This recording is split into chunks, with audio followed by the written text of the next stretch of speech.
Now let's face it, this bald idiot really isn't best positioned to determine that which is and is not cool. But there are certain pro wrestlers who simply are and are not. So here are just a few examples of those who tried their bloody best to come across as cool at one point or another, but unfortunately ended up looking like a bit of a tit in the end. Hi, I'm Gareth here from What Culture Wrestling, and here are 10 embarrassing times wrestlers tried to look cool. Number 10, Stephanie McMahon wears a Kangol hat. Yes, maybe Stephanie McMahon knew what she was doing in 2001. Maybe a shred of self-awareness drove her to wear a leather Kangol hat emblazoned with the ECW logo. But if WWE truly was self-aware, they'd have actually cared about what its audience thought about the invasion angle in the first place. They might have realized that there was more money in positioning ECW and WCW as, threats. If Steph herself had an ounce of this human quality, she probably wouldn't have compared the 9/11 terror attacks to her father's indictment. The leather Kangol hat, therefore, was not heat. It was something Stephanie McMahon wore to look cool, perhaps after first learning of the existence of MTV2. Her aesthetic was so painfully try-hard for what was cool at the time that it's a miracle she didn't tell you effers to get up and get down with the sickness. Number 9, and so does Triple H. More evidence in the Stephanie McMahon wasn't being self-aware file is that were she actually wearing a Kangol to make herself look cringe on purpose, she'd have had to acknowledge that her husband looked cringe by accident 2 years earlier. Darling, you looked a right idiot with that hat on when you were trying to get over as a main eventer. Can I use that to look like an idiot? Triple H eventually got it, or was given it, 4 or so years after making his WWF debut.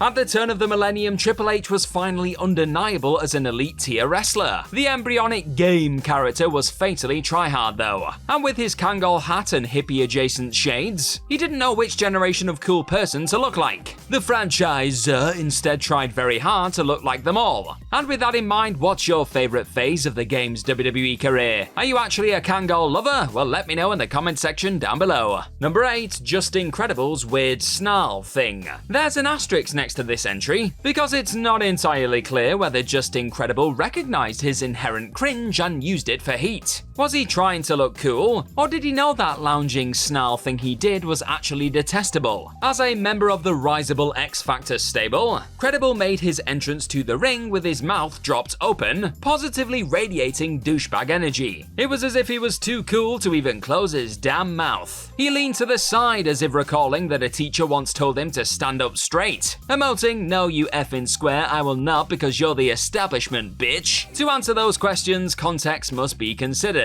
2001 was a different time to 2023. Nu metal was a fashionable music genre. Coming across as the most insufferable a-hole imaginable wasn't just a popular thing to do, everybody did it. The baby faces and the heels alike. 2001 was the peak or the nadir of the cool heel era. On that basis, Credible thought he was the dog's bollocks as opposed to dog crap. Number 7, Roman Reigns for virtually all of 2015. Roman Reigns is cool now. The head of the table is a tremendous act. And even if you can't get jazzed by WWE's creaking standstill promo-heavy format, that has to be acknowledged. He has developed a menacing superstar aura, and he is as unsettling as he is badass with his facial expressions. Roman Reigns was not cool in 2015 though. Not at all. Roman Reigns was not cool because he was instructed to emulate a gurning children's clothing line baron in John Cena. This manifested variously, as Roman reciting fairy tales and winking to the camera after nailing what was literally the most embarrassing line of dialogue in professional wrestling history, which is rather like a vet saying "What up?" after putting down a cat. He actually did something like "What up?" when trying to pin. He did the radical hang 10 sign and headbanged a bit, because Michael Hayes probably produced the match thinking Roman would get over as the Teenage Mutant Ninja Tribal Chief. Number 6, Seth Rollins tries to own the room. Years and years after The Rock first got over as a trash-talking phenomenon, so funny that he effectively doubled as a stand-up comedian, his timing was incredible. The best material was delightfully cruel, and his supernatural presence was so powerful that he could get just about any stuff over. Now, because Rock was so great, WWE has for years imposed this promo style on virtually every top babyface. It is rancid.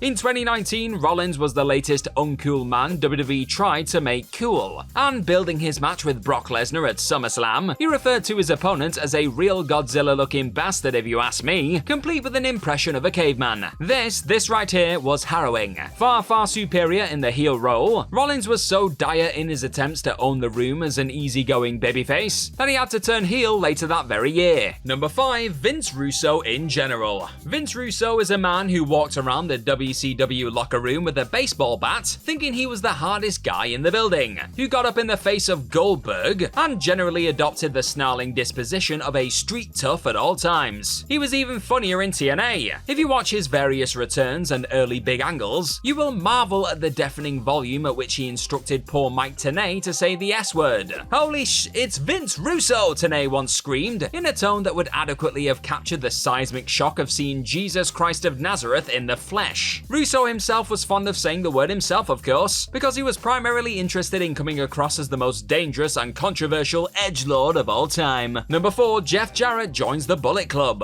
The Bullet Club were a legitimately cool and youthful unit, a major factor behind New Japan's awesome resurgence in the 2010s. The premise behind the stable was a masterstroke. Years and years after the foreign wrestler was no longer received by Japanese fans as a heel by default, Gedo sensed that a return to this archetype would sting all the more following their acceptance. That it did. The stable was so over as a gang of cheating a-holes that the office was bombarded with complaints. Prince Devitt was cool as the frontman state-of-the-art worker. His successor as the top star, AJ Styles, hadn't yet grown out of his soccer mom hair. In the background, Tama Tonga was a smirking disturber, Bad Luck Fale looked like a level boss, and Gallows and Anderson were super animated heat machine bruisers. It was never too cool. The wonderful obnoxiousness of the Young Bucks assured that. Jeff Jarrett, who briefly joined the stable as part of Global Force Wrestling's inexplicable working agreement with New Japan Pro Wrestling, was not cool. He was your dad, and he did not grasp that if you're not gonna age gracefully in pro wrestling, the least you can do is execute a little Canadian destroyer. But no, he just smashed guitars over people's heads and thought he was 28. Number 3, 1-2-3 Kid is better than XPac.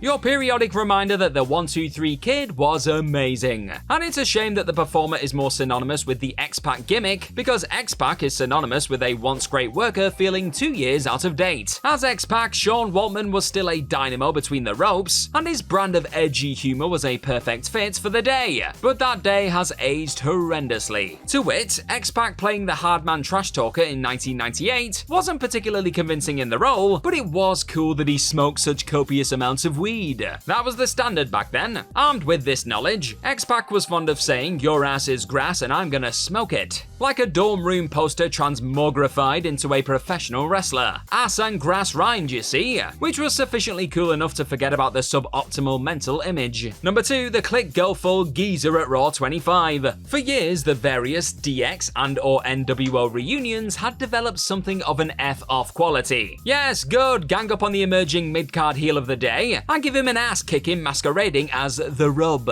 Didn't you all sell a lot of t-shirts in the boom period? Capital, well done. The TV ratings tended to climb for a 1-week injection, which was rather undermined when the same people did not tune in to watch the regular schmucks the next week, probably because the audience had just watched them get beat up. This development reached a nadir at Raw 25, the event at which WWE killed nostalgia as much as credibility. This was somehow worse than Triple H and the gang beating on the square, because by aligning with WWE's version of the Bullet Club, it was as if the lads of the 90s felt they were still as cool and relevant. They were not. They were old, established men desperately trying to take credit for a movement they had zero idea how to rip off, much less create. Number 1, Sheamus regrettably does look stupid. God bless Sheamus, man. 14 years into his run with the biggest promotion on the planet, he's still producing the highly physical goods and occasionally blowing the roof off of buildings around the globe. WWE does not deserve him, to be honest. And maybe we don't either, because we all told him he looked stupid in 2015. And to be fair, he did, didn't he? People always look weird when they get a new radical haircut, and Sheamus got about 7 new haircuts at once with his mohawk and braided beard. The sad thing is that you knew what he was going for. With the new look, he wished to disassociate himself from his good, not great, world title run years. But he developed a new, even worse stigma immediately. That fedora and suspenders look though, banger. And that's our anything but cool list. Know of any other embarrassing times wrestlers try to look cool? Well, let us know all about them in the comment section right down below, and don't forget to like, share, and click on that subscribe button while you're down there. Also, if you're into this cringy stuff, then please head on over to whatculture.com and find some more fantastic articles just like the one this video you're watching right now is based on. I've been the never cool Gareth from What Culture Wrestling. Cheers for watching this video today, and hopefully we'll see you again very soon. Bye bye!